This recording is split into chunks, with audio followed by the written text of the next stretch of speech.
بسم الله الرحمن الرحيم. مشاهدينا الكرام، السلام عليكم ورحمة الله وبركاته. أهلا بحضراتكم في لقاء متجدد من برنامج قوارير.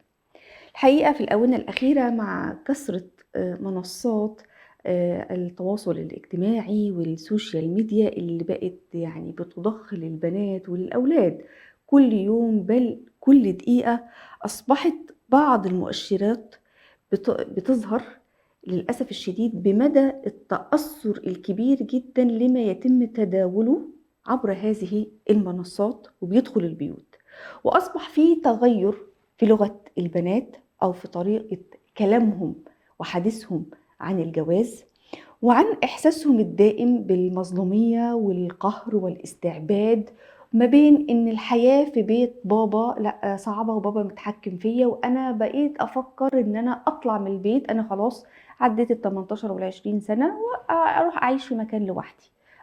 وبعض الشباب للأسف الشديد بقى بيتبنوا هذه الفكرة، او ان انا متجوزه ويا ريتني ما اتجوزت، لان انا يعني انا بعمل ايه غير ان انا بنظف البيت وبربي العيال وقاعده وهو طالع طول النهار بره في البيت، ويا ريتني بيبقى معايا راتب وانا مش معايا راتب، هو اللي بيقبض الراتب، فانا بالنسبه لي مش عائد عليا حاجه من الزواج غير ان انا اتبهدلت للاسف الشديد. وفي دلوقتي فكر اخر عند بعض البنات وهم المعرضين عن الزواج. طب ليه مش عايزة تتجوزي؟ علشان أنا لأ، أنا أتجوز ليه وأجيب حد يضايقني ويتحكم فيا ويقول لي اطلعي وانزلي واقعدي وادخلي لا لا لا خالص. أنا الحمد لله بشتغل ومعايا فلوسي وعندي عربيتي والكارير بتاعي وكله تمام. ده أهم بالنسبة لي من الجواز. هما اللي اتجوزوا أخدوا إيه؟ ودي جملة بتقولها بنات كتير. لا، احنا مش هنتجوز. وكذلك الشباب أصبح فيه إعراض عن الزواج ما بين البنات والشباب. وللأسف الشديد الشباب بقى يعني البعض منهم بقى يقع في المعصية، وده بسبب الاتفاقيات الدولية واللي هم بدأوا يعني يسهلوا الحرام على شبابنا وبناتنا ويصعبوا الحلال للأسف الشديد في الاتفاقيات الدولية، وإلزام الدول على الالتزام بهذه البنود والالتزام بهذه الاتفاقيات. ولما بيحصل انسحاب من هذه الاتفاقيات من أي دولة من الدول بتقوم الدنيا وما بتقعدش. الحقيقة حلقتنا النهاردة هنناقش فيها أولا إيه العلامات أو الأفكار اللي ممكن تخلي الأم تنتبه كويس جدا إن بنتها أصبح فكرها فكر نسوي، وإن هي لابد إن هي تتناقش معاها الفكرة بالفكرة بدون صدام. إزاي نتعامل معاهم وإزاي نشرح ليهم أو لغيرهم التوازن الحقيقي بين حقوقهم وبين دور الأسرة، خصوصا لو البنت شايفة إن هي فعلا في حالة من القيد، إن الأسرة دي قيد أو ظلم. والأهم من كده، هي أصلا الأفكار النسوية دي دخلت لينا إزاي؟ دخلت في مجتمعاتنا العربية والمسلمة وأسرنا إزاي؟ كل التفاصيل دي هنعرفها بإذن الله تعالى مع ضيفتنا الدكتورة كاميليا طورون، رئيس لجنة الأسرة بالاتحاد العالمي لعلماء المسلمين. سلام عليكم وأهلا ومرحبا يا دكتورة. أهلا بيك يا أستاذة ندى، عليكم السلام ورحمة الله وبركاته. حياكم أهلا الله. ومرحبا، حياكم الله يا دكتورة. الحقيقة استكمالا لما بدأناه مع حضرتك في الحلقة السابقة، وكان حديثنا عن النسوية وخصوصا النسوية الراديكالية وأفكارها المنتشرة، نستكمل مع حضرتك.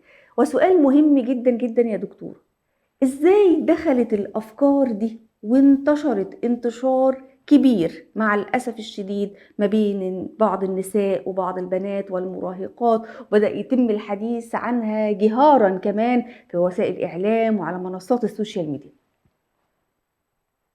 بسم الله والصلاة والسلام على رسول الله. مهم نعرف فعلا إزاي دخلت هذه الاتفاقية، هذه الأفكار عندنا. هي دخلت من خلال هيئة الأمم المتحدة. طبعا هو الأفكار ممكن بتدخل من أي طريق، يعني من خلال البعثات، من خلال الترجمة، ترجمة الكتابات النسويات إلى اللغات الشرقية، اللغة العربية واللغات الأخرى، علشان ينتقل هذا الفكر من خلال الكتب والتراجم، وبينتقل أيضا من خلال نسميهم الوكلاء. يعني زي ما في مثلا نسويات سيمون دو بوفوار، وبعد كده جت مش عارف بيتي فريدن، وجت بيلا أبزوج، وجت جلوريا شتاينم والاسامي دي كلها دول في الغرب. طيب احنا بقى لقينا عندنا هدى شعراوي ونوال سعداوي وفاطمه المرنيسي والناس دي كلها. ايه الرابط اللي ربط الاثنين ببعض؟ الرابط أيوة. ان كانوا دول المجموعه بتاعت هدى شعراوي وسيزا نبراوي والمجموعه دي كانوا طبعا بيبقى فيه تواصلات وبيقدروا يستشفوا ان الناس دول عندهم الميل ده، الميل التمرد على القيم، فيبداوا يسحبوهم عندهم. كانت هدى شعراوي مثلا واللي معاها المجموعه اللي معاها يسحبوهم في روما، في جنيف، يعملوا مؤتمرات سنة 1920 الكلام ده يعني ايه من قرن وشوية، يعملوا مؤتمرات عالمية للمرأة وياخدوهم بقى دول يكرموهم ويدوهم وضع كبير جدا، وبعدين وطبعا اكيد بيمولوا ويرجعوا بقى بلادهم يبداوا ينشروا هذا الفكر. قاسم امين والفكره دي كلها، الناس دي كلها ناس راحت بره اتشبعت بالفكر بره ودخلت تنشر هذا الفكر. الكلام ده في العشرينيات. تمام. طيب استمر هذا الامر وبدا يفرخوا، بدا الموضوع يزيد، وجايز برضو كان في شيء من الظلم على فكرة. يعني خلي بالك ان لو المرأة قاعدة مرتاحة في بيتها وتماما وراضية تماما عن حياتها لن تسمح بدخول هذا الفكر. لكن وجود قصور، وجود يعني رجال نسيوا الدين شوية أو تناسوه نوعا ما وبدأوا يظلموا الزوجة في التعامل معاها، ده بيخلي الزوجة معرضة أكثر أن هي تتلقف الفكر الآخر فلا ننكر. يعني مش هنقول بقى أن احنا كنا عايشين في مجتمعات مثالية، مجتمعات الصحابة، لا الدين عمال بيضعف. يعني أيام الرسول صلى الله عليه وسلم كان الدين بمستوى معين وتعامل مع النساء ليه مستوى معين، كل الرسول صلى الله عليه وسلم قال الدين بيضعف جيل بعد جيل وقرن بعد قرن. ففي الفترة الأخيرة الدين ضعف، وبالتالي تطبيق الرجال لتعليم الرسول صلى الله عليه وسلم قلت، فبدأ يبقى فيه أهواء تدخل وتسلط على المرأة إلى آخره. لكن المرأة المتسلط عليها بتعلق في قشاية، مش واخدة بالها إن في فخ بينصب لها استغلالا لهذا الوضع. طيب فضل الأمر ده منتشر يتمدد ويزيد ويزيد ويزيد لغاية لما انتهت الحرب العالمية الثانية وأسسوا حاجة اسمها إيه؟ هيئة الأمم المتحدة. الدول اللي خرجت من الحرب العالمية الثانية هي دول كانت محتلة بلادنا وتسرق خيراتنا ويعني مسيطرين، وبعد سنين طويلة جدا من الاحتلال إلا إن في ثورات شبابية اندلعت وتم طرد هؤلاء المحتلين. فهم بحثوا لقوا ان السبب هو ايه؟ السبب هو الاسره والام، ام بتربي عيالها على العزه والكرامه ورفض الاحتلال، فقرروا يهدموا الاسره علشان يقضوا على وجود اجيال معينه تطلع تقاوم، عاملين حسابهم ان هم يرجعوا مره اخرى. فلما خرجوا من بلادنا هم عاملين حسابهم ومخططين ان هم يرجعوا يحتلوا بلادنا مرة اخرى. طيب الاحتلال له ادواته.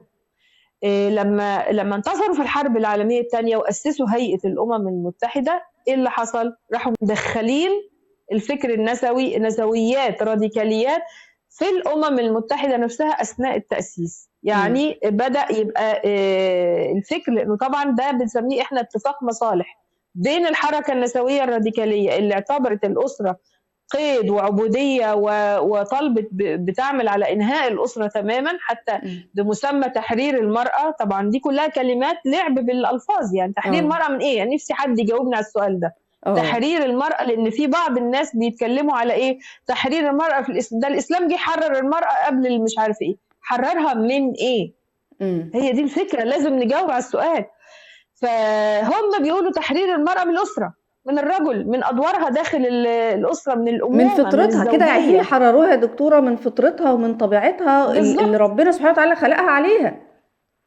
هم بيعيدوا تعريف المرأة على فكرة. يعني المرأة انت تعرفي، انا وانت والبشرية والفطرة تعرف المرأة هي انسان ربنا خلقه ذو كيفية معينة، بتكوين بيولوجي معين، بتكوين فطري عقلي نفسي معين، تتزوج زوجها وتنجب وتربي الأطفال، واداها العاطفة واداها القدرة على تحمل المشاق اللي بتلاقيها جوه البيت. الرجل ما يقدرش يتحمل مهام المرأة على فكرة، يعني قعدي راجل مع شوية أطفال بيبيهات صغيرين هيمسكهم يرميهم من الشباك.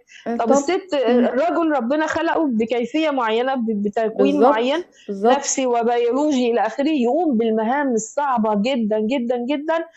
المرأة يمكن تجد صعوبة إن هي تقوم بهذه المهام. فده تكامل الأدوار بين الاثنين، ويقدر لكل واحد البنية اللي تساعده إن هو يقوم بهذه الأدوار. وده مش عيب على فكرة، يعني مش عيب لما الراجل يبقى مختص بأدوار معينة، مش عيب لما المرأة تبقى عندها أدوارها. لا طبعا، لا طبعا. لا، هو حولوه بقى، النسوية حولته إلى عيب وعار وتهميش. يعني أنا شفت سيدات مسلمات يعني على مستوى جيد من المعرفة الدين، ومقتنعين بفكرة إن دورها في البيت تهميش. يقول لك المرأة بس دورها بس الإنجاب يا جماعة يعني لا تستحي من هذا الدور، لأن الدور ده بتتبني بيه ولما طبعا بينسحب هذا الدور بتهدم احنا دلوقتي شوفي وضع حالنا عامل ازاي.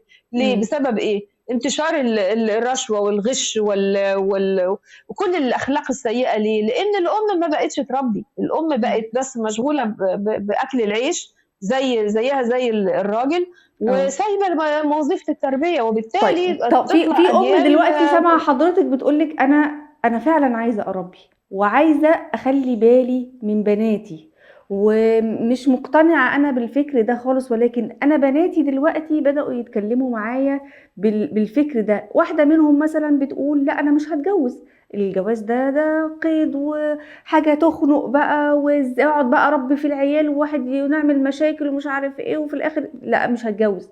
طب واحدة تانية بتقول لا، ان الحياه انا لو اتجوزت انا هشترط على جوزي قبل ما على خطيبي ان اول ما هنتجوز انت هتنظف البيت زيك زيي، انت عليك يوم تحمي الولد زي ما انا هحميه، انت عليك تاخد بالك من البيت وتطبخ وتعمل، انا هنزل الشغل دي كلها ويقسموا. طب هي الامهات بقى يا دكتوره يردوا ازاي على بناتهم؟ يعني هم بيقولوا الفكر بالفكر، انا ارد ازاي على بناتي واقنعهم ازاي بدون نقاش علشان مش هنفرهم اكتر؟ هي الفكرة يعني إن لازم يدركوا إن هم مفعول به، يعني ما هماش فاعل، ما هياش دي أفكارها، ما هياش دي أفكار كده جات لها من واقعها. لأ، هي جات لها من الخارج. الفكر النسوي بيوصل لبناتنا من خلال التعليم. في تعليم بيفسد لأن الاتفاقيات الدولية زي اتفاقية سيداو مثلا، السيداو يعني قضاء على كافة أشكال التمييز ضد المرأة. اتفاقية سيداو دي حطوها النسويات اللي دخلوهم الأمم المتحدة وقالوا لهم ضعوا ما لديكم من أفكار على الورق، اعملوا لنا وثائق واعملوا لنا اتفاقيات. دخلوا خلوهم وادوهم اعملوا لجنه مرأة، عملوا لجنه مرأة، لجنه حقوق انسان، مسكوا اللجان دي في الامم المتحده ووضعوا ما لديهم من افكار على الورق. بعدين اللي حصل مؤتمرات بقى دوليه علشان التحويل، عولمه الفكر ده، بدل ما هو مجرد خاص بالامم المتحده، لا ده الدول كلها توقع. بعد ما الدول وقعت على الكلام الفاضي الفاسد ده، بدأ يتحول إلى إعلام وتعليم وقوانين. يعني الموضوع مش فجأة الأم هتلاقي بنتها شربت فكر النسوية، لا، ده في إعلام شغال وبيزيد إلى الآن.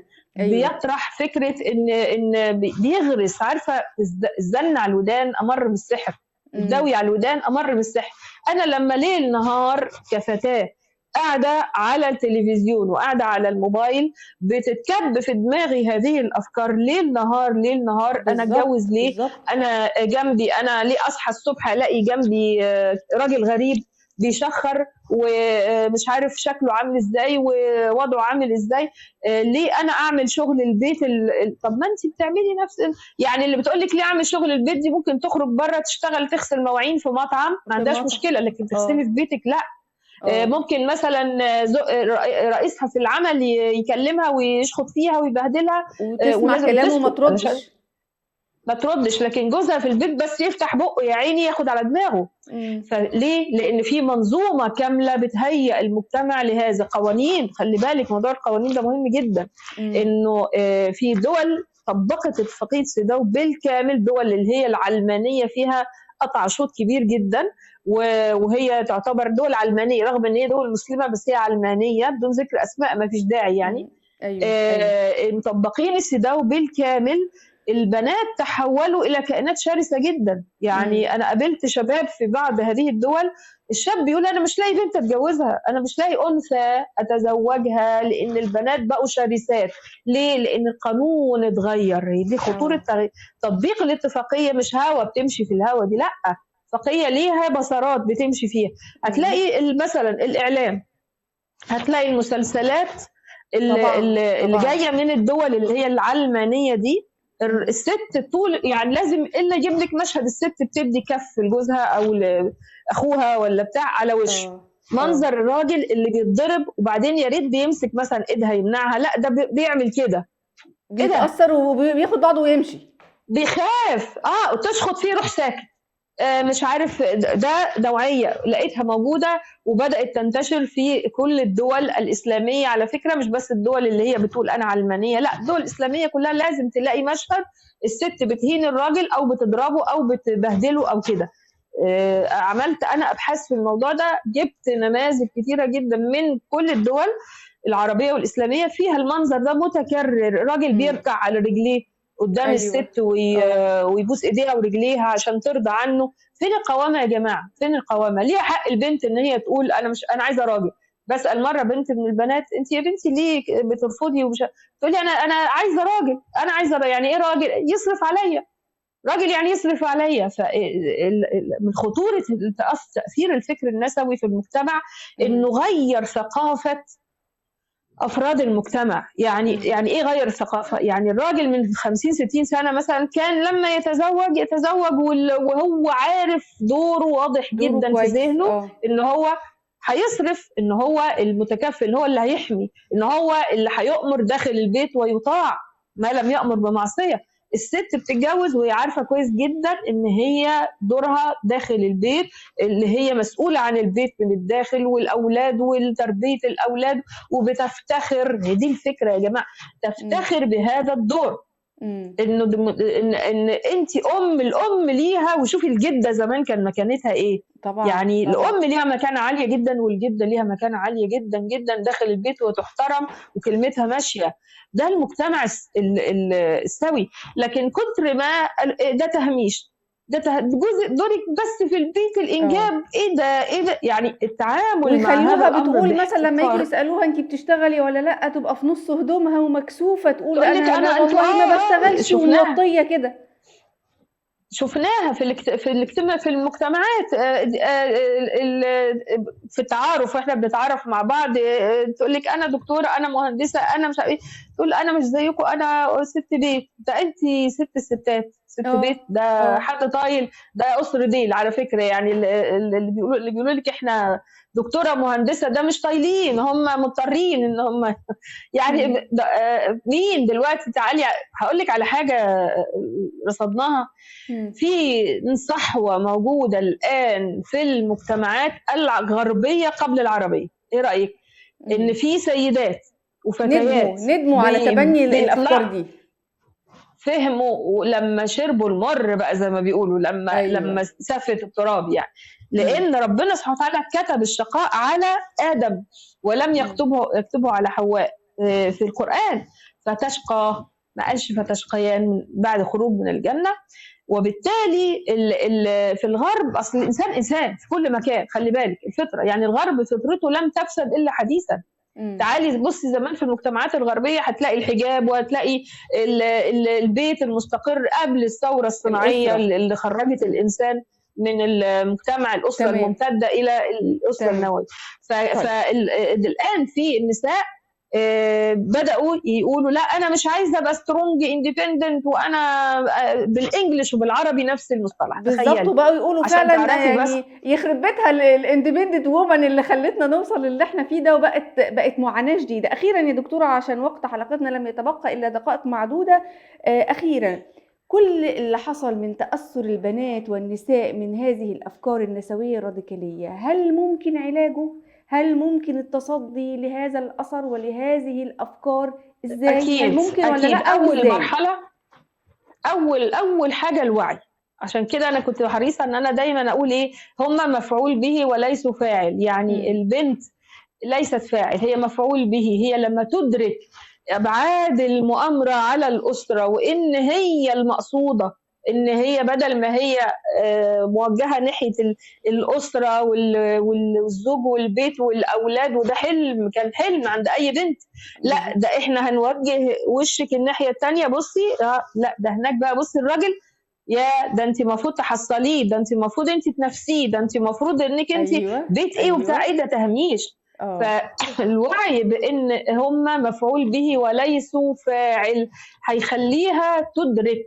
بدل هي هتدرك على فكره. يعني مم. عشان كده اللي بقول لك الصحوه اللي موجوده دلوقتي هم ادركوا، بس بعد فوات الاوان بقى. يعني المراه الغربيه، شوفي اللي انا بمشي وراها وبقلدها وانا مبهوره بيها، مم. هي المراه الغربيه خدت الشوط لغايه اخره، وبعدين بدات ترجع تقول ليه بقى، عدت ال 30 35، جسدها اديته لاي حد معدي في الشارع مم. ببلاش من غير مم. زواج، مش حريصه لان أيوه. الفكر النسوي بيدمر الاسره ويقول لك الزواج قيد عبوديه. طب خلاص، ما فيش زواج، ماشي. الميل الفطري اللي موجود بين الرجل والمراه ده نوديه فين؟ في مم. الحرام. فبدات يبقى فيه المساكنه، بدا يبقى فيه تمام العلاقات تمام. دي بقى نتج عنها ان الراجل مش مسؤول. انت حامل، مع السلامه، ده اختيارك. انت كذا، انا ما اتجوزتكيش قالوا عشان لهم ابقى الإجهاض مسؤول عنك. الآمن بقى يا دكتورة، ما هم سهلوها لهم كمان الإجهاض ما الآمن. هي منظومه بقى. الاتفاقيات الدوليه قالت خلاص بلاش، الجواز ده وحش، ده استغلال، ده عنف ضد المراه، نعمل لهم الاجهاض بقى قانوني، بيسموه امن كذبا. العلاقه درجه قال لك ان حرص المجتمعات، بيسمونا مجتمعات ذكوريه، المجتمعات اللي هي فيها الراجل هو القيم في الاسره بيسموه مجتمع ذكوري. حرص المجتمع الذكوري على عذريه الفتاه ده كبت جنسي. إمم. يا نهار ابيض. ولكن الزواج لا، بقى مليون شرط وقيد وحاجه تخلي منفره. اتفاقيه سيداو دي خلت الزواج شيء منفر. بالضبط. يعني لو إمم. لو طلقوا تاخد نص ممتلكاته، الامومه وظيفه اجتماعيه مش وظيفه المراه، إمم. إمم. مساواه، ما فيش قوامه، ما فيش كده. طب اتجوز ليه؟ انا شاب اتجوز ليه؟ لا هتطعني ولا اولادي هيطيعوني، بالعكس. ده انا شفت كاريكاتير مرسوم قريب، خطوبه زواج سجن. يالّا. بالقوانين اللي إمم. موجوده دلوقتي، لو بس بالضبط. فتح بقه، لو اتنفس هترفع السماعه، خط الساخن، إمم. عنف، زوجي مارس ضدي عنف. النتيجه ان بالضبط. الست، مش البنت، مش هتتجوز، هيكبر سنها 35 40 من غير جواز، من غير عيال. ربنا يخلي لها اهلها اللي هي بتقول انا قاعده مع ابويا وامي، ربنا إمم. يخليهم لها. وبعدين هتروح إمم. فين؟ هتلاقي نفسها كبرت، فاتها قطار الزواج. طب هو الزواج، يعني الزواج ده رساله مقدسه. ربنا سبحانه وتعالى خلق الانسان خليفه في الارض. يعني ايه مهمه الاستخلاف؟ مهمه الاستخلاف تقوم على عمودين: إمم. الايمان والاعمار. الايمان والاعمار، عشان يبقى تمام. كده استخلاف في الارض. تمام جدًا يا دكتورة. ففين هذه المهام؟ لا تتم الا بالزواج، اللي الان بيحارب. وارجو ان البنات ينتبهوا، يبصوا بس قدام شويه. طب شوفوا المراه الغربيه وهي راجعه بقى، خدت طريق آه. لاخره وهي راجعه وهي دلوقتي، راجعة نشوف عشان مش لازم عملت إيه. تكملوا لغايه الاخر.